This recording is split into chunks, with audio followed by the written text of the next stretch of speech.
박노원의 라디오 매거진 위켄드. 생활 속의 인문학 이호건 작가와 함께합니다. 안녕하세요. 네, 안녕하세요. 오늘은 어떤 주제로 이야기 나눠볼까요? 오늘은 슬픔이라는 주제로 이야기할까 하는데요. 잘 아시다시피 인간은 기본적으로 행복을 추구하는 존재죠. 그렇죠. 그래서 당연한 말이지만 행복을 추구하는 인간은 슬픔은 좀 멀리하고 기쁨을 가까이 하려고 합니다.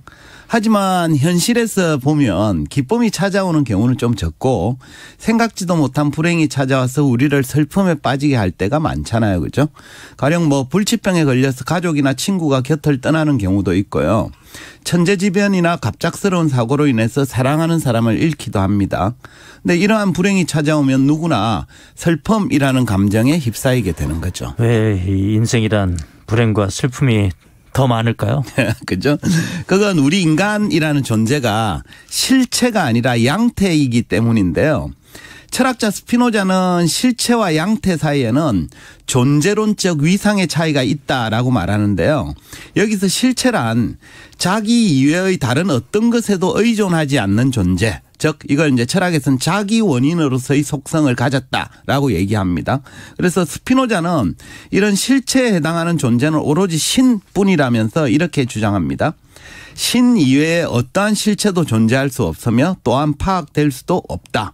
즉 신만이 다른 무엇에 의해 영향을 받지 않는 유일한 존재라는 뜻입니다. 네. 반면에 인간을 포함한 자연의 피조물들은 모두 유한한 양태입니다. 양태란 실체와 달리 다른 무언가에 의존하고 영향을 받는 존재라는 뜻인데요. 신을 제외한 모든 생명체는 자기 외부의 어떤 것에 의해서 수시로 영향을 받을 수밖에 없고 그 결과 자기의 의지나 기대와는 무관하게 슬픔이 찾아올 수도 있습니다. 가령 호수에서 유유자적하게 살고 있는 물고기는 어느 누구에게도 구속받지 않고 자유롭게 살기를 희망을 하죠. 하지만 낚시꾼이 던진 낚시바늘에 걸리는 순간 자유는커녕 목숨마저 잃을 수도 있습니다. 이 상황은 물고기가 무슨 잘못을 저질렀거나 이렇기 때문에 생긴 게 아니죠. 그러니까 물고기의 존재가 실체가 아닌 양태이기 때문에 벌어진 비극이라고 볼 수 있습니다. 신을 제외한 모든 생명체는 그 외부의 영향으로 인해서 수시로 슬픔이 찾아온다. 네, 그렇습니다. 그래서 유한한 양태인 우리 인간도 수시로 외부의 자극이나 조건에 따라 영향을 받을 수밖에 없고 그 결과 우리의 정서가 기쁨이나 슬픔으로 점철되게 되는 거죠.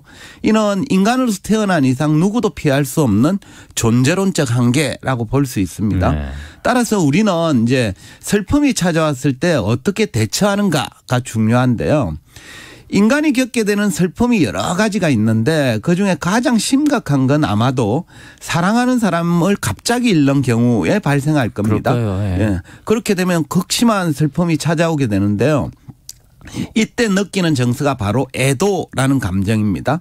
애도란 사람의 죽음을 슬퍼하는 상태를 말하는데요. 애도라는 정서가 왜 생기는지 혹시 아십니까? 그냥 본능적으로 생기는 거 아닙니까? 그죠. 맞습니다. 이제 본능적으로 생기는 건데 정신분석학자 프로이트는 애도와 우울증이란 논문에서 애도의 감정이 생겨나는 이유가 바로 정신적 에너지인 리비도 때문이라고 주장하는데요.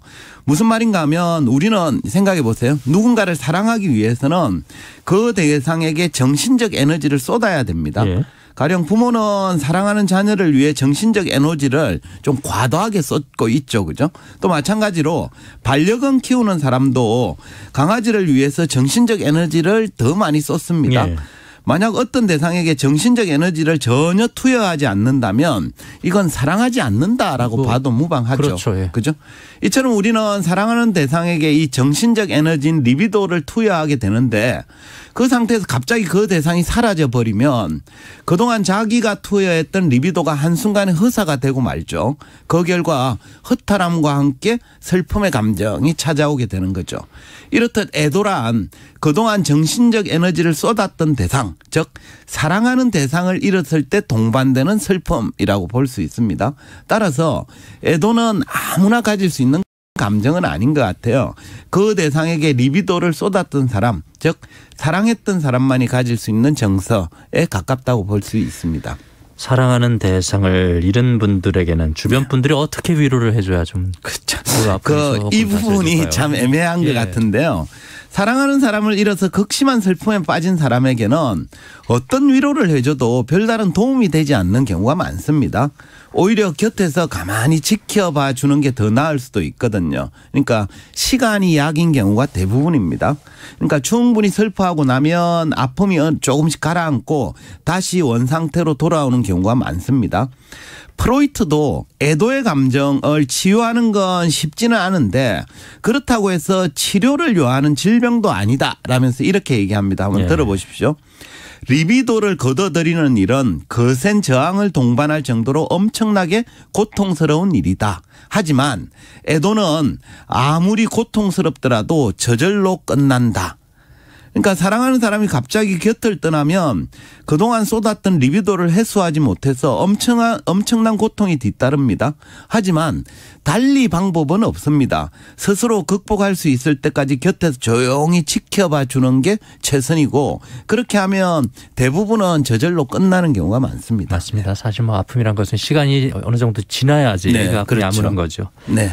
네, 그렇다 하더라도 이 극심한 슬픔에 빠져 있는 동료나 뭐 주변 분들, 가족들을 가만히 지켜보기만 한다는 것은 너무 좀 미안하기도 하고 차가운 대응이 아닌가 싶기도 하고. 뭐 그 점에 대해서도 동의합니다. 우리가 불행한 사고를 당한 사람을 보면 누구라도 측은지심이라는 게 생기는 건 굉장히 자연스러운 반응이죠.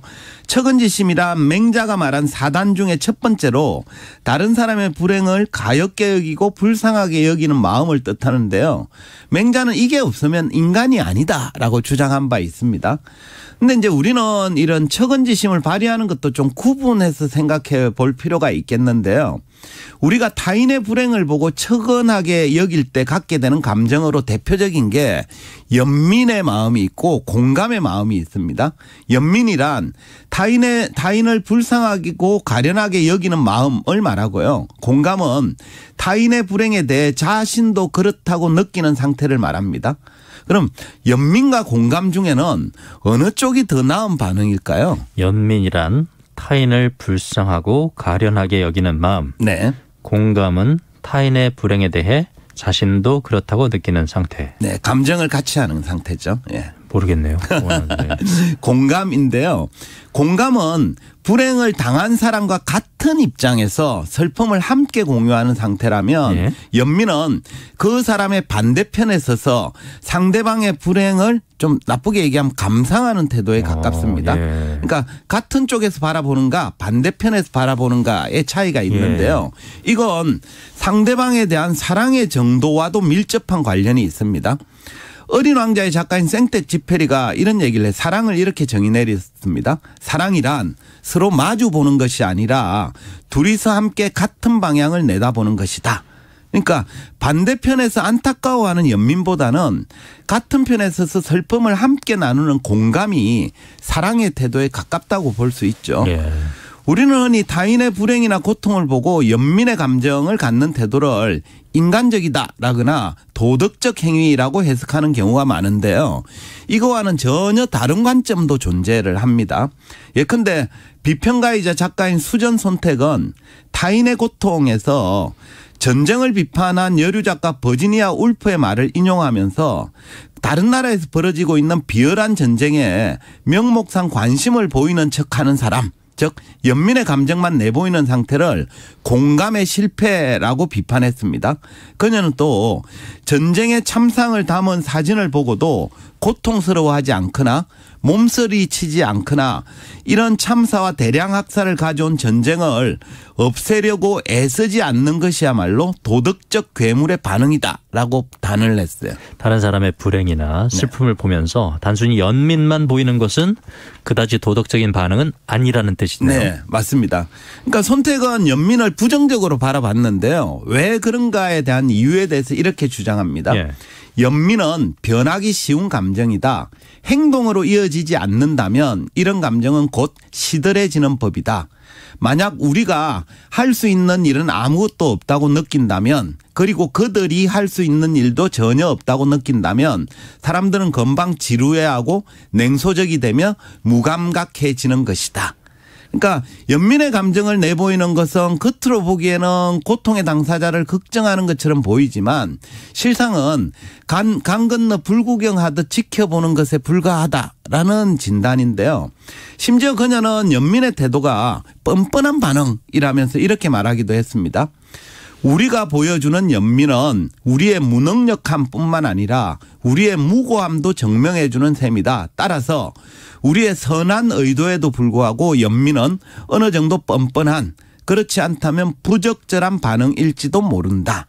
그러니까 타인의 고통을 보고 안타까워하거나 연민의 감정만을 내보이는 것으로는 부족하다라는 진단입니다. 그렇다면 연민을 넘어서서 우리는 타인의 고통에 대해서 뭘 어떻게 해야 됩니까?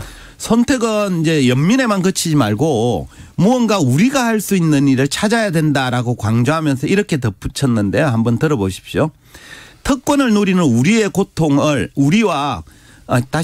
특권을 누리는 우리와 고통을 받는 그들이 똑같은 지도상에 존재하고 있으며 우리의 특권이 그들의 고통과 연결되어 있을지도 모른다는 사실을 숙고해 보는 것.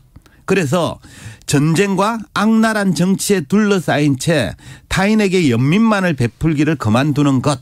바로 그것이야말로 우리의 과제다. 물론 선택의 주장에 동의하지 못하는 분도 계실 겁니다. 그죠? 네. 하지만 과거를 돌아보면 우리는 매번 불행한 일을 경험한 당시에는 극도로 흥분하면서 연민의 감정을 내보이다가 금방 시들해지고 얼마 지나지 않아서 또 유사한 사고가 반복되는 경우가 적지 않았기에 선택의 주장도 좀 생각해 볼 필요가 있을 것 같아요. 그래서 우리가 이제 최근 경험한 불행한 사태를 보면서 우리는 타인의 고통이나 불행에 대해 연민의 감정에만 그치고 있는 건 아닌지, 또 그러한 불행이 반복되지 않기 위해서 우리가 진짜로 할 수 있는 일은 뭔지, 이런 것들을 좀 생각해 보는 시간이 되어야 하지 않을까, 이런 말씀을 드리고 싶네요. 불행이 반복되지 않기 위해서 우리가 할 수 있는 일이 무엇인지를 생각하는 시간이 되길 바란다는 말씀이었습니다. 생활 속의 인문학, 오늘도 이호건 작가와 함께했습니다. 고맙습니다. 네, 감사합니다.